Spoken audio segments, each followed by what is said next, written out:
নমস্কাৰ বন্ধু বান্ধৱীসকল পোনপ্ৰথমে আপোনালোক সকলোকে মই বিকাশ নাথে আসাম কম্পিটিটিভ এক্সাম চেনেলটোলৈ স্বাগতম জনাইছোঁ। আজি আমি চৰ্চা কৰিম টাইম এণ্ড ৱৰ্কৰ ওপৰত। গতিকে আহক আমি পলম নকৰোঁ, কিন্তু আৰম্ভ কৰাৰ আগতে ভিডিঅ'টো যদি ভাল পায় লাইক আৰু শ্বেয়াৰ কৰিব। যিসকলে আজি প্ৰথম চেনেলটোলৈ আহিছে তেওঁলোকে চেনেলটো ছাবস্ক্ৰাইব কৰিব। লগতে আমাৰ ছ'চিয়েল প্লেটফৰ্মসমূহত জইন হ'ব। টেলিগ্ৰামত যাব, টেলিগ্ৰামৰ আমাৰ এই লিংকত আপোনালোকে PDF-সমূহ পাব। আজি আমি বিশেষকৈ ডিছকাছ কৰিম টাইম এণ্ড ৱৰ্কৰ যিটো বেছিক কনচেপ্ট, ঠিক আছে। তাৰপিছত আমি কেইটামান কুৱেশ্যন ল'ম আৰু সেইখিনি সমাধান আপোনালোকৰ সৈতে আলোচনা কৰিম। Basic concept. তাৰ আগতে আপোনালোকক এটা কথা কওঁ, আমাৰ অসমত যিসমূহ কম্পিটিটিভ এক্সাম হয় তাতে টাইম এণ্ড ৱৰ্কৰ এটা হ'লেও প্ৰশ্ন থাকিবই, এইটো কমন, ঠিক আছে। গতিকে খুবেই প্ৰয়োজনীয় এই চেপ্টাৰটো। গতিকে আহক আমি আলোচনা কৰোঁ। টাইম এণ্ড ৱৰ্কৰ ধৰি লওক এজন ল'ৰা আছিলে, ঠিক আছে। তো কি কৰে, এটা কাম ধৰি লওক 10 দিনত কৰে। তো বিয়ে কি কৰিব, সেই কামটো ধৰি লওক আপোনাৰ 20 দিনত কৰিব, ঠিক আছে। তো আমাক প্ৰশ্নত সুধিব পাৰে যে A+B অৰ্থাৎ A আৰু B মিলি পেলাই সেই কামটো কেইদিনত কৰিব। এনেকুৱা ধৰণৰ প্ৰশ্নৰ পেটাৰ্ণটো এনেকুৱা ধৰণৰ থাকে, ঠিক আছে। ইয়াতে অলপমান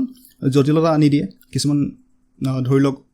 কেতিয়াবা C আনি দিব পাৰে, বা কেতিয়াবা আপোনাক বিৰ যিটো BA কিমান দিনত কৰিব সেইটো নক'ব, আপোনাক কৈ দিব A+B কিমান দিনত কৰে, তাৰপিছত আপোনাক B টো ল'ব সুধিব। টাইম এণ্ড ৱৰ্কৰ প্ৰশ্নখিনি আমি পৰৱৰ্তী অংশত আমি আলোচনা কৰিমেই। তো ইয়াতে এটা বহুত ইম্পৰ্টেণ্ট বস্তু, সেইটো হ'ল এফিচিয়েঞ্চি, ঠিক আছে। এফিচিয়েঞ্চিটো কি বস্তু, ধৰি লওক এতিয়া ধৰি লওক এই A নামৰ ল'ৰাজন, ঠিক আছে। A নামৰ ল'ৰাটোৱে আপোনাৰ 10টা কাম কৰিব লাগে আৰু সি এই 10টা কাম সি 10 দিনত কমপ্লিট কৰি দিয়ে, ঠিক আছে। 10 days লয় গোটেই কামটো কৰিবলৈ কাৰণে, আৰু টোটেল কাম ধৰি লওক 10টা কাম আছে, ঠিক আছে। আপোনালোকে মোক ক'ব পাৰিবনে যে তেওঁলোকে এদিনত কেইটা কাম কৰে? যিহেতু 10টা কাম আছে আৰু 10 দিনত কৰি পেলাই শেষ কৰে, তো ডেইলি তেওঁ আচলতে এটা কাম কৰিছে। কেইটা কাম কৰিছে? এটা কাম কৰিছে। তো এই যে ডেইলি তেওঁ কেইটা কাম কৰিছে সেইটোৱে হ'ল আচলতে এফিচিয়েঞ্চি। সেইটোক অসমীয়াত ক'বলৈ গ'লে আমি ক'ম দক্ষতা, ঠিক আছে। কৰ্ম কৰাৰ যিটো দক্ষতা সেইটো হ'ল এফিচিয়েঞ্চি। তো এফিচিয়েঞ্চিৰ কাৰণে যিটো সৰল যিটো ফৰ্মুলা সেইটো আপোনালোকে অকণমান মনত ৰাখি থওক, যে টোটেল ৱৰ্ক অৰ্থাৎ যিমান টোটেল মুঠ কাম যিমান থাকিব আৰু সেই মুঠ কামটো কৰোঁতে তেওঁৰ কিমান টাইম লৈছে, টোটেল টাইম ধৰি লওক, ঠিক আছে। তো টোটেল ৱৰ্ক ডিভাইডেড বাই টাইম সেইটো হয় আপোনাৰ এফিচিয়েঞ্চি, ঠিক আছে। তো আহক প্ৰশ্নসমূহ আলোচনা কৰোঁ, তাতে আমাৰ বস্তুবিলাক আৰু ক্লিয়াৰ হৈ যাব। প্ৰথম প্ৰশ্নলৈ আহিছোঁ, A can do a piece of work in 12 days। ধৰি লওক A গোটেই কামটো কিবা এটা কাম এটা 12 দিনত কমপ্লিট কৰে, ঠিক আছে। B can do it in 24 days আৰু B সেই একেটা কামেই কৰিব লওঁতে তেওঁৰ 24 days লাগি যায়। They started the work together। তেওঁলোকে একেলগে কাম কৰিবলৈ আৰম্ভ কৰিলে। Calculate the number of days to complete the work। তো গোটেই কামটো কেইদিনত সম্পূৰ্ণ কৰিব, প্ৰশ্নটো সেইটো, ঠিক আছে। তো এই প্ৰশ্নবিলাক আপোনালোকে উইদিন ছেকেণ্ড, ঠিক আছে, 3 ছেকেণ্ড বা 4 ছেকেণ্ড তেনেকুৱা কম সময়ত যথেষ্ট সোনকালে এই প্ৰশ্নৰ উত্তৰটো আপোনালোকে উলিয়াব পাৰে, ঠিক আছে। তো ইয়াৰ যিটো কৰাৰ যিটো টেকনিক বা ট্ৰিক সেইটো মই আপোনালোকক দিম। আমাক প্ৰশ্ন দিছে A গোটেই কামটো 12 দিনত কৰি দিয়ে আৰু B গোটেই কামটো 24 দিনত কৰে। তো এটা চিধা কথা যে A সোনকালে কামটো কৰে আৰু B দেৰিকৈ কামটো কৰে, ঠিক আছে। তো আমি কি কৰিম, এই যিটো 12 আৰু 24 পালোঁ সিহঁতৰ LCM আমি কি ল'ম, LCMটো ল'ম। LCMটো কিমান হ'ব, 12 আৰু 24ৰ LCM কিমান হৈ যাব, 24। তো এই যিটো আমি 24 পালোঁ, এই 24টো হ'ব আপোনাৰ, আমি ধৰি ল'ম গোটেই কাম, আমাৰ টোটেল যিটো ৱৰ্ক সেইটো আমি ধৰি ল'ম টোটেল ৱৰ্কটো আমি ধৰি ল'ম 24, ঠিক আছে। অৰ্থাৎ 24টা কাম আছে, ঠিক আছে। 24টা কাম আছে আৰু 24টা কাম আপোনাৰ 12 দিনত A কমপ্লিট কৰি দিয়ে, আৰু 24টা কামেই B কৰোঁতে আকৌ 24 দিন লাগি যায়। ধৰি লওক এটা আপোনাক সহজ উদাহৰণ এটা দিছোঁ। ধৰি লওক আপোনাৰ 24টা পেজ আছে, ঠিক আছে। 24টা আপোনাৰ আচ্ছা পেজ নহয়, 24খন বুক আছে, ঠিক আছে। 24খন কিতাপ আছে আৰু 24খন কিতাপ আপোনাৰ A পঢ়োঁতে আপোনাৰ 12 দিন লাগে, ঠিক আছে। গোটেই কিতাপ 24খন A অকলে পঢ়ে আৰু তেওঁ পঢ়োঁতে আপোনাৰ 12 দিন লাগে, আৰু সেই 24খন কিতাপে B পঢ়োঁতে আকৌ 24 days লৈ লয়। এই উদাহৰণটো আপোনালোকে এটা কথা বুজিব পাৰিছে যে A যিহেতু 12 দিনতে 24খন কিতাপ পঢ়ে, তাৰমানে আচলতে এদিনত আচলতে ই 2খন কিতাপ পঢ়িব লাগিব। তেতিয়াহে আপোনাৰ 24খন কিতাপ পঢ়িব 12 দিনত আৰু বিয়ে কি কৰিছে যেহেতু 24খন কিতাপ 24 দিনত পঢ়ে তাৰমানে এদিনত আচলতে তেওঁ এখন কিতাপ পঢ়ে ঠিক আছে এইটোৱে হ'ল বেলেগ একো নহয় এইটোৱে হ'ল আচলতে এফিচিয়েন্সি ঠিক আছে এইটো হ'ল আপোনাৰ এফিচিয়েন্সি তো এফিচিয়েন্সি আমি ইয়াত লিখি ল'ম যে যেহেতু 24 ডিভাইডেড বাই 12 আপোনালোকে কি কৰিব টোটেল ৱৰ্ক অৰ্থাৎ 24 হ'ল টোটেল ৱৰ্ক আৰু তেওঁ 12 দিনত কৰে গতিকে আমাৰ যিটো ফৰ্মুলা পাইছিলোঁ ফৰ্মুলাটো ক'ত আছিলে আমাৰ ফৰ্মুলাটো আছিলে এনেকুৱা ধৰণৰ আছিলে যে এফিচিয়েন্সি ইকুৱেল টু কি হয় টোটেল ৱৰ্ক ডিভাইডেড বাই টাইম ঠিক আছে তো টোটেল ৱৰ্ক আছিলে 24খন কিতাপ পঢ়িব লাগে আৰু তেওঁ 12 দিন লৈছে গতিকে 24ক আপুনি যদি 12ৰে হৰণ কৰে কিমান পাব 2 পাব তো সেই 2টো হ'ল এৰ এফিচিয়েন্সি অৰ্থাৎ এ এদিনত দুটাকৈ কাম কৰে ঠিক তেনেকৈ বিৰ এফিচিয়েন্সিটো হৈ যাব কিমান 1 ঠিক আছে এতিয়া চাওক এ আৰু বি এ মিলি পেলাই কামটো কৰিব অৰ্থাৎ এ বি মিলি পেলাই আপোনাৰ 24খন কিতাপ পঢ়িব লাগে এতিয়া তো তেওঁ এটো এদিনতো দুখন কিতাপ পঢ়ে আৰু বি এদিনত এখন কিতাপ পঢ়ে তো এদিনত আচলতে তেওঁলোকে 3খন কিতাপ পঢ়ি আছে বুজি পাইছে এ আচলতে 3খন কিতাপ পঢ়ি আছে এ আৰু বি মিলি পেলাই দুইজনে এদিনত 3খন কিতাপ পঢ়ি আছে তো টোটেল কিতাপ আমাৰ কেইখন পঢ়িব লাগে 24খন পঢ়িব লাগে তো এদিনত যদি সিহঁতে মিলি পেলাই 3খন কিতাপ পঢ়ে তেনেহ'লে এ আৰু বি এ আচলতে গোটেই কামটো কৰিব লাগে অৰ্থাৎ 24খন কিতাপ পঢ়ি পেলাই কেইদিনত শেষ কৰিব 8 দিনত বুজি পাইছে একদম সহজ এ আপোনাৰ 12 দিনত কৰে বি এ 24 দিনত কৰে আমি কি কৰিলোঁ সিহঁতৰ যিটো এলচিএম আমি কি কৰিলোঁ এলচিএমটো উলিয়াই দিলোঁ ঠিক আছে আৰু সেই এলচিএমটো আমাৰ টোটেল ৱৰ্ক বুলি ধৰি ল'লোঁ তো সেইমতে আমাৰ এৰ এফিচিয়েন্সি হৈ গ'ল কিমান 12 2 24 নহয় জানো গতিকে 2টো হ'ল এফিচিয়েন্সি আৰু বিৰ এফিচিয়েন্সিটো হৈ গ'ল আপোনাৰ 1 কাৰণ 24 এগুণ 24 তো এ আৰু বিৰ মুঠ এফিচিয়েন্সি হৈ গ'ল 3 আৰু মুঠ টোটেল ৱৰ্কটো আমাৰ হৈছিলে 24 গতিকে 24টা কাম এ আৰু বি এ মিলি পেলাই এদিনত 3টা কাম কৰে গতিকে মুঠ সময় ল'ব 8 দিন গতিকে শুদ্ধ উত্তৰটো অপশ্যন এ হৈ যাব ঠিক আছে দ্বিতীয় প্ৰশ্নটোলৈ আহিছোঁ মই ইয়াতে ডিফাৰেণ্ট টাইপছৰ কুৱেশ্যনবিলাক ৰাখিছোঁ যাতে বুজিবলৈ সহজ হয় আৰু খুব কম সময়ত আপোনালোকে গোটেই বস্তুটো যাতে আয়ত্ত কৰিব পাৰে ঠিক আছে তো ছেকেণ্ড প্ৰশ্নটোলৈ আহোঁ আপোনালোকে কি কৰিব পাৰে ভিডিঅ'টো পজ কৰিব পাৰে আৰু নিজেও এবাৰ ছল্ভ কৰিবলৈ চাব পাৰে A and B together can do a piece of work in 9 days আচ্ছা এইখিনিতে আৰু এটা কথা কৈ দিওঁ এই এনেধৰণৰ প্ৰশ্ন আমি বহুত সৰু সৰু ক্লাছত আমি কৰিছিলোঁ কিন্তু তাতে কি হৈছিলে বহুত দীঘলীয়া প্ৰচেষ্টা আমাক শিকাইছিলে ঠিক আছে তেওঁলোকে কি কৰিছিলে এদিনত কিমানটা কাম কৰে কিমানটা নহয় আচলতে কিমান অংশ কাম কৰে তেনেকুৱা ধৰণৰ ষ্টেপ ৱাইজ কৰি লাষ্টত গ'লে ফাইনেলি এনচাৰটো দিয়েগৈ ঠিক আছে তো বহুত লেংথি হৈ যায় আৰু যদি সেইটো প্ৰচেছ বা সেইটো প্ৰচিডিউৰ যদি আপুনি ফ'ল' কৰে তেনে it will take a lot of time ঠিক আছে তো সেইকাৰণে শ্বৰ্ট ট্ৰিকটো শিকিব লাগে এ আৰু বি এ মিলি পেলাই A and B together can do a piece of work in 9 days চাওক এ আৰু বি এ মিলি পেলাই কামটো কৰে কেইদিনত 9 দিনত ঠিক আছে if A does thrice the work of B in a given time আচ্ছা এইখিনিতে এটা জেং এটা আছে if A does thrice the work অৰ্থাৎ এ মানে এৰ যিটো কৰ্ম কৰাৰ দক্ষতা সেইটো 3 গুণ হয় কাতকৈ বিতকৈ অৰ্থাৎ বি এ যদি এদিনত এটা কাম কৰে তেনেহ'লে এ আচলতে 3টা কাম কৰিব লাগিব কাৰণ থ্ৰাইজ বুলি কৈছে নাই 3 গুণ এৰ এফিচিয়েন্সিটো আচলতে 3 গুণ হয় the time A alone will take to finish the work is what অৰ্থাৎ এ অকলে গোটেই কামটো কেইদিনত কৰিব প্ৰশ্নটো সেইটো ঠিক আছে তো চাওক এৰ এফিচিয়েন্সিটো আমাক দি দিছে মানে কি আচলতে আমি ধৰি লৈছোঁ যে এৰ এফিচিয়েন্সিটো 3 গুণ গতিকে 3 বুলি ধৰি ল'লোঁ বিৰ এফিচিয়েন্সিটো কিমান হৈ আছে বি এ আচলতে এটা কাম কৰে ঠিক আছে তো এতিয়া চাওক ইহঁতে মিলি পেলাই অৰ্থাৎ এ আৰু বি এ মিলি পেলাই গোটেই কামটো 9 দিনত কৰি দিছিলে আৰু এ আৰু বিৰ যিটো এফিচিয়েন্সিটো আছিলে সেইটো টোটেল এফিচিয়েন্সিটো কিমান হৈ যায় 4 হৈ যায় বুজিব পাৰিছে এ আৰু বি এ এদিনত 4টা কাম কৰে আৰু সিহঁতে 4টাকৈ কামটো কৰি পেলাই 9 দিনতহে শেষ কৰিব পাৰে ঠিক আছে বস্তুটো এনেকৈ লিখোঁ ঠিক আছে তো ইহঁতে আচলতে ইহঁতৰ টোটেল যিটো এফিচিয়েন্সিটো সেইটো 4 হয় তো টোটেল ৱৰ্ক কিমান হ'ব তো এইখিনিতে আকৌ এবাৰ চাই লওক এফিচিয়েন্সিটো আমি কি কৈছিলোঁ এফিচিয়েন্সিটো আছিলে আপোনাৰ টোটেল ৱৰ্ক ডিভাইডেড বাই টাইম তো টোটেল ৱৰ্কটো কিমান হয়গৈ যদি এইটোকে আপুনি ক্ৰছ মাল্টিপ্লিকেশ্যন কৰে তো কি হ'ব এফিচিয়েন্সি ইনটু টাইম নহ'ব জানো তো আমাৰ এ আৰু বিৰ এফিচিয়েন্সিটো হৈ আছে 4 অৰ্থাৎ এ এদিনত 3টা কাম কৰে বি এদিনত এটা কাম কৰে তো মুঠ যিটো এফিচিয়েন্সি সেইটো হৈ আছে 4 আৰু সিহঁতে টাইম লয় 9 দিন অৰ্থাৎ টোটেল ৱৰ্কটো আপোনাৰ হৈ যাব কিমান এফিচিয়েন্সিটো 4 আৰু টাইম হৈ আছে 9 গতিকে 9 4 গুণ 36 যিটো টোটেল ৱৰ্ক হ'ব সেইটো হৈ যাব আপোনাৰ 36 অৰ্থাৎ ইমানখিনি কাম আছে ঠিক আছে এতিয়া চাওক আমাক সুধিছে কি এ অকলে কেইদিনত কৰিব গোটেই কামটো তো এৰ যিহেতু এফিচিয়েঞ্চিটো এ অকলে এদিনত 3টা কাম কৰে তো 36টা কাম কৰিবলৈ কাৰণে আচলতে এ কিমান সময় লাগিব টোটেল ৱৰ্ক আপোনাৰ 36 এৰ এফিচিয়েঞ্চি 3 এতিয়া 3 হৰণ কৰি দিয়ক উত্তৰ আপুনি পাই গ'ল অৰ্থাৎ কেইদিন ল'ব এ অকলে গোটেই কামটো কৰিবলৈ কাৰণে 12 দিন ল'ব আকৌ এবাৰ আপোনালোকক বুজাই দিছোঁ আমাক প্ৰশ্নত কি কৈছিলে প্ৰশ্ন আমাক কৈছিলে যে এ আৰু বি এ মিলি পেলাই গোটেই কামটো 9 দিনত কৰে কিন্তু এৰ এফিচিয়েঞ্চিটো কি হয় 3 গুণ হয় কাটকৈ বিতকৈ গতিকে এ যদি এদিনত 3টা কাম কৰে বি এ এদিনত আচলতে এটা কাম কৰে তো ইহঁতৰ মিলাই পেলাই দুজনে মিলি পেলাই আচলতে এদিনত কেইটা কাম কৰে 3 একে 4 গতিকে এই 4 হ'ল সিহঁতৰ এফিচিয়েঞ্চি আৰু এফিচিয়েঞ্চি লগত আপুনি যেতিয়া এই টাইমটো পূৰণ কৰি দিব তেতিয়া আপুনি কি পাব টোটেল ৱৰ্ক পাব ঠিক আছে আৰু টোটেল ৱৰ্কটো হৈ গ'ল আপোনাৰ 36 এতিয়া চাওক এটো এদিনততো 3টা কাম কৰে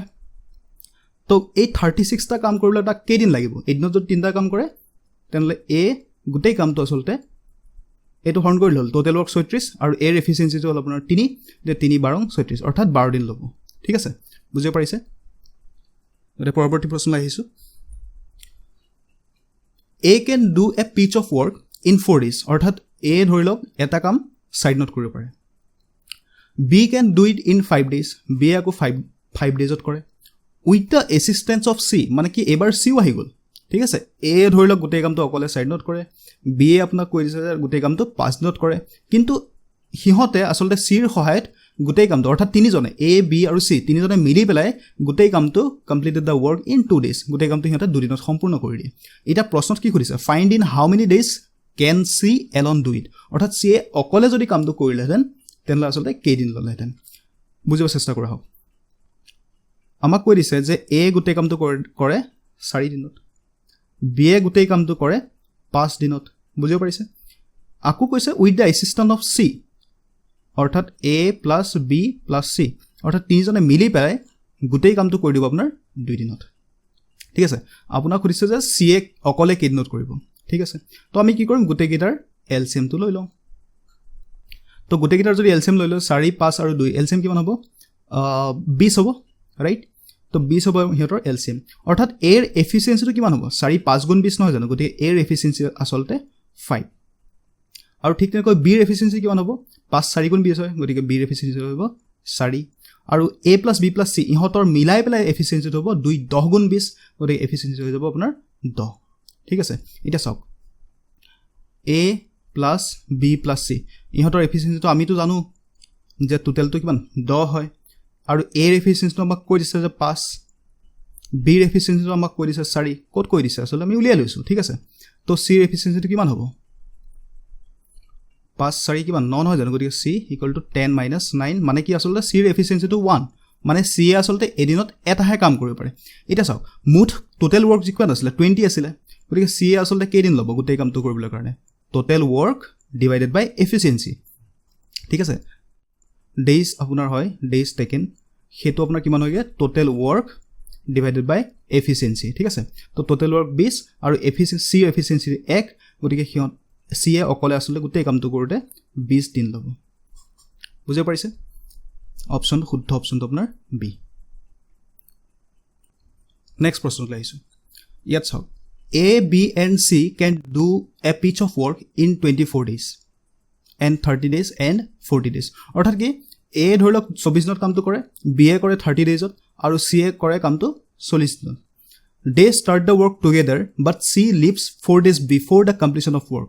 ইণ্টাৰেষ্টিং ইয়াত আপোনাৰ কি হৈছে চি এ মানে গোটেই কামটো সম্পূৰ্ণ হোৱাৰ 4 দিন আগত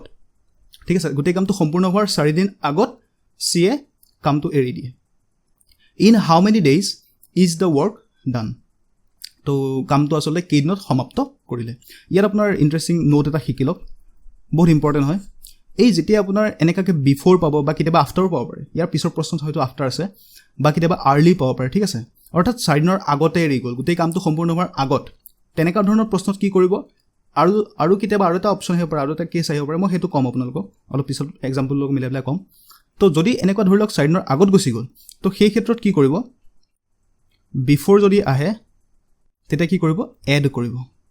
এতিয়া চাওক এড কি কাৰণে কৰিব মই এইটো কৈ দিছোঁ এ আপোনাৰ গোটেই কামটো কৰে 24 দিনত বি এ আপোনাৰ গোটেই কামটো কৰে 30 দিনত চি এ আপোনাৰ গোটেই কামটো কৰি দিয়ে 40 দিনত ঠিক আছে তো ইহঁতৰ যেটো এলসিএম হ'ব হেতু কিমান হ'ব আৰু হেতু আমি টোটাল ওয়াৰ্ক বুলি ধৰিম নহয় জানো টোটাল ওয়াৰ্কটো আপোনাৰ হৈ যাব 120 কাৰণ ইহঁতৰ এলসিএমটো 120 হয় তো 24 আপোনাৰ কিমান গুণ হ'ব 24 5 গুণ 120 হয় ঠিক আছে আৰু 30 4 গুণ 120 আৰু 40 3 গুণ 120 ঠিক আছে তো এই যে সি যে আগতে এৰি গুছি গ'ল 4 দিন আগতে এৰি গুছি গ'ল তো সেই কামটো কি কৰিব এই টোটাল ওয়াৰ্কত কি কৰিব প্লাস কৰি থৈ দিব টোটাল ওয়াৰ্কত প্লাস কৰি ল'ব ঠিক আছে ইটো 4 দিনৰ আগতে গুছি গৈছিলে গতিকে আসলে বিয়ে আসলে যদি সিয়ে যদি কৰি থাকিলেতেন গোটে কামটো তেওঁ আসলে 4 দিনত 4 3 গুণ 12 ঠিক আছে এফিচিয়েন্সিটো তেওঁৰ 3 হয় গতিকে 4 দিনত আসলে কেইটা কাম কৰিব পাৰিলে হেতেন 4 3 গুণ 12 12টা কাম কৰিব পাৰিলে হেতেন অৰ্থাৎ আমি টোটাল ওয়াৰ্কটো আমি ধৰি লম যে 132 তো 132টা কাম বুলি ধৰি লম ঠিক আছে এই 132টা কাম এটো ট্ৰিক ঠিক আছে যেতিয়া আপুনি বিফৰ পাব তেতিয়া কি কৰিব এড কৰিব টোটাল ওয়াৰ্কত কি কৰিব এড কৰি থৈ দিব ঠিক আছে আৰু যদি আফটাৰ আহে কি কৰিব সাবট্ৰেক্ট কৰিব বিয়োগ কৰিব ঠিক আছে তো হেতু মই বুজাম তো টোটাল ওয়াৰ্ক আমি এটা ধৰিলাম 132 ঠিক আছে তো 132 যদি টোটাল ওয়াৰ্ক হয় আমাক খুলিছে যে হিয়তে গোটে কামটো কেইদিনত কৰিব পাৰিলে তো ইহঁতৰ এফিচিয়েন্সি কিমান আছিল 5 4 আৰু 3 অৰ্থাৎ কিমান হৈ গ'ল 12 হৈ গ'ল 12ত আপুনি হৰণ কৰক কিমান হ'ব 11 ঠিক আছে 12 আৰু 11 পূৰণ কৰিলে 132 হয় এইখিনিতে এটা মাল্টিপ্লিকেশন ট্ৰিক এটা বুজাই থম মই মাল্টিপ্লিকেশন ট্ৰিকটো বুজি লওক যেতিয়া আপুনি কিবা এটা সংখ্যাক ধৰি লওক 11 লগত পূৰণ কৰে তেতিয়া কি কৰিব এই 1 লিখিব আৰু 2 লিখিব মাজত কি কৰিব হিয়তৰ যোগফলটো পাতি দিব 1 আৰু 2 যোগফল কিমান 3 নহয় জানো ঠিক তেনেকৈ যদি আপুনি 14 লগত যদি আপুনি 11 পূৰণ কৰে তো কি কৰিব 1 পাতিব 4 পাতিব আৰু মাজত হিয়তৰ যোগফল অৰ্থাৎ কিমান 5 হেতু পাতি পেলাই থৈ দিব একদম সহজ ঠিক আছে তো বুজিব পাৰিছে প্ৰশ্নটো আমাৰ এৰ এফিচিয়েন্সি আমি পাই গলো 5 বি এৰ এফিচিয়েন্সি আমি পাই গলো 4 সি এৰ এফিচিয়েন্সি পাই গলো আমাৰ 3 তো 4 দিন যে আগত এৰি দিলে সেই কাৰণে কি কৰিম যেতিয়া বিফৰ হ'ব তেতিয়া আমি যোগ কৰিম কি যোগ কৰিম 4 দিনত সি আসলে সি এ অকলে কিমান কাম কৰিলেতেন 4 3 গুণ 12 গতিকে 12 আমি যোগ কৰিলো তো 120 লগত আমি যেতিয়া 12 যোগ কৰিলো টোটাল ওয়াৰ্ক পাই গলো আমাৰ 132 ঠিক আছে তো এই 132 টা কাম হিয়তৰ দক্ষতা কিমান আছিল এ বি আৰু সি মিলাই পেলাই দক্ষতা আছিল 5 4 9 9 3 12 অৰ্থাৎ 12 হৰণ কৰি দিও গতিকে যেটো পাম হেতু आंसर 11 days next প্ৰশ্নটো লওক A and B can finish a work in 16 days A আৰু B ধৰি লওক কাম দুজনে মিলি পেলাই 16 দিনত কামটো কৰি দিয়ে while A alone can do the same work in 24 days কিন্তু A অকলে গোটেই কামটো 24 ডেজত কৰি দিয়ে in how many days B alone will complete the work আচ্ছা ইয়াতে আফটাৰ কেছটো নাই হা আফটাৰ কেছটো হয়তো পৰৱৰ্তী প্ৰশ্ন আহিব মই তেনেকৈ সেট কৰিছো প্ৰশ্নটো আছে নথকা নহয় বাৰু যে কি হওক A আৰু B এ মিলি পেলাই গোটেই কামটো কৰি দিয়ে 16 দিনত ঠিক আছে while A alone can do the same work in 24 days কিন্তু A অকলে আকৌ গোটেই কামটো কৰি দিয়ে 24 ডেজত in how many days B alone will complete the work ঠিক আছে আমি কি কৰিলাম আমি টোটাল ওয়াৰ্কটো উলিয়ালাম আৰু টোটাল ওয়াৰ্কটো উলিওৱাৰ একদম সহজ উপায়টো কি এলসিএম ঠিক আছে 16 আৰু 24 ৰ এলসিএম কিমান হ'ব 24 2 গুণ 48 16 3 গুণ 48 গতিকে আপোনাৰ 48 হ'ব টোটাল ওয়াৰ্ক ঠিক আছে তো এ আৰু বি ৰ যেটো দক্ষতা হ'ব হেতু হৈ যাব আপোনাৰ 16 3 গুণ 48 অৰ্থাৎ 3 হ'ব আৰু এ ৰ যেটো দক্ষতা হ'ব 24 2 গুণ 48 গতিকে এ ৰ দক্ষতা হৈ যাব 2 এফিচিয়েন্সি হৈ যাব 2 তো এটা চাওক বুজিব চেষ্টা কৰক এ আৰু বি ৰ মিলাই পেলাই এফিচিয়েন্সি কিমান হৈছেগে 3 হৈছে কিন্তু এ ৰ এফিচিয়েন্সি কিমান হয় 2 হয় তো এ ৰ যদি 2 হয় তেন্তে বি ৰ কিমান হ'ব লাগিব টোটাল এফিচিয়েন্সি 3 হয় ন এ আৰু বি ৰ মিলাই পেলাই গতিকে এ ৰ যদি 2 হৈছে তেন্তে বি ৰ 1 হ'ব লাগিব ঠিক আছে গতিকে বি ৰ এফিচিয়েন্সিটো আমি পাই গলো 1 তো কাম আছিল কেটা 48 টা কাম আছিল টোটাল ওয়ার্ক 48 গতিকে তেও আসলে বি আসলে কেইদিন লব টোটাল ওয়ার্ক অৰ্থাৎ 48 ডিভাইডেড বাই তেওঁৰ যেটো এফিচিয়েন্সি বি ৰ যদি এফিচিয়েন্সি কিমান 1 গতিকে আসলে 48 ডেজ লব গোটেই কামটো সম্পূৰ্ণ কৰিব আছে না অপচনত আছে অপচন বি ঠিক আছে তো পৰৱৰ্তী প্ৰশ্নটালৈ আহিছো এই প্ৰশ্ন চাওক X completes a job in 12 days X এ কি কৰিলে গোটেই কামটো কৰিবলৈ কাৰণে তেওঁক 12 days লাগে when X has done the job for 3 days Y joins him and they together complete the job in next 3 days when X has done the job for 3 days X এ 3 দিন কাম কৰিলে ঠিক আছে তাৰ পিছত কি কৰিলে Y A join hall Y joins him and they together complete the job in next 3 days অৰ্থাৎ সেই দুজনে অৰ্থাৎ X আৰু Y মিলি পেলাই 3 দিনত বাকি থকা কামখিনি কৰি পেলালে in how many days Y may alone complete the job ঠিক আছে তো X এ গোটেই কামটো কৰি দিয়ে কমপ্লিট 12 দিনত ঠিক আছে তো এটা কাম কৰোঁ এনেকা কৰিলে কাৰোবাৰ কিবা আপত্তি আছে আমি 12টা কাম বুলি ধৰি লওঁ টোটেল ৱৰ্কটো আমাৰ কিমান 12টা আছে ঠিক আছে তো এক্সে এদিনত কিমানটা কাম কৰে যদি 12টা কাম আছে আৰু সি যদি 12 দিনত কৰিব লাগে তেনেহ'লে ডেইলি তেওঁ এটা কাম কৰিব ঠিক আছে সেই কিতাপৰ উদাহৰণটো লওক যদি 12খন কিতাপ পঢ়িব আছে ধৰি লওক এক্সে 12খন কিতাপ পঢ়িব লাগে তো সি আচলতে গোটেই কিতাপকেইখন পঢ়ি পেলাই কমপ্লিট কৰি দিয়ে 12 দিনত ঠিক আছে 12খন বুকছ আছে আৰু তেওঁ 12 দিন লৈ গোটেই কিতাপখন পঢ়িলে তো এদিনত ডেইলি আচলতে কেইটা আপোনাৰ কিতাপ পঢ়িছে কেইখন কিতাপ পঢ়িছে এখন কিতাপ পঢ়িছে ঠিক আছে তো এক্সে কি কৰিলে when x has done the job for 3 days তো 3 দিনটো অলৰেডি কাম কৰিলে অৰ্থাৎ এক্সে অলৰেডি 3টা কিতাপ পঢ়ি পেলাই শেষ কৰিলে তো বাকি কেইখন কিতাপ থাকিলে পঢ়িবলৈ বুজি পাইছে আমাৰটো যেটো মুঠ টোটেল 12খন কিতাপ আছিল তাৰে 3খন কিতাপ এ 3 দিনত এক্সে 3 দিনত পঢ়িলে গতে 9খন কিতাপ থাকিলে পঢ়িবলৈ এতিয়া এই 9খন কিতাপ কি কৰিব x আৰু y মিলি পেলাই কেইদিনত পঢ়ি পেলাব আমাক হেতু দি দিছে y joins him and they together complete the job in next 3 days অৰ্থাৎ আগন্তুক 3 দিনত তেওঁলোকে এই 9খন কিতাপ পঢ়ি পেলাই শেষ কৰি দিলে 3 দিনত আচ্ছা 3 দিনত যদি 9খন কিতাপ পঢ়ে তেওঁলোকে ৰেগুলাৰ অৰ্থাৎ ডেইলি কেইখন কিতাপ পঢ়িব লাগিব 3 দিনত 9খন কিতাপ পঢ়িছে তো এদিনত আচলতে তেওঁলোকে 3খন কিতাপ পঢ়ি আছে বুজি পাইছে এদিনত তেওঁলোকে 3খন কিতাপ পঢ়ি আছে আচ্ছা এক্সে তো এদিনতো এখন কিতাপহে পঢ়ে তো এই যে 3খন কিতাপ পঢ়ি আছে এই এক্সট্ৰা 2খন কিতাপটো কোনে পঢ়ি আছে এক্সে এখন কিতাপ পঢ়ে তো এই যে 2খন কিতাপ পঢ়ি আছে হেতু কোনে পঢ়ি আছে আচলতে y পঢ়ি আছে বুজি পাইছে তো ইয়াত কৈছে in how many days y May Elon complete da job তো গোটেই কামটো আচলতে 12খন কিতাপ পঢ়িবলগীয়া আছিল তো সেই গোটেই কামটো y আচলতে কেইদিনত কৰিব পাৰিলেহেঁতেন তো যিহেতু তেওঁ 2খন কিতাপ পঢ়ে ৰেগুলাৰ তো 12খন কিতাপ পঢ়িবলৈ কাৰণে তেওঁ কেইদিন লাগিব 2 6 গুণ 12 গতিকে অপশ্যনটো হৈ যাব আপোনাৰ অপশ্যন ডি অৰ্থাৎ এনসাৰ 6 ঠিক আছে গতিকে নেক্সট আৰু কেইটামান প্ৰশ্ন আছিল সেইখিনি আজি আমি আলোচনা নকৰোঁ ইয়াতে চাওক এই প্ৰশ্নটো আফটাৰ কেছটো আছে ঠিক আছে আৰু এই আফটাৰ কেছটো জানিবলৈ কাৰণে ইয়াতে অকল বিয়োগ কৰি দিলে নহ'ব কিন্তু যেনেকৈ মই ক'লোঁ যে বিফৰত আপোনালোকে কি কৰিব যেটো এক্সট্ৰা ৱৰ্ক হয় অৰ্থাৎ 4 দিন আগত চি এৰি গৈছিলে গতিকে সেই চি এৰ এফিচিয়েন্সি 3 আছিলে 4 দিন আগত এৰিছিলে গতিকে 3 4 গুণ 12 সেই 12টো আমি কি কৰিছিলোঁ টোটেল ৱৰ্কত যোগ কৰি দিছিলোঁ মনত আছেতো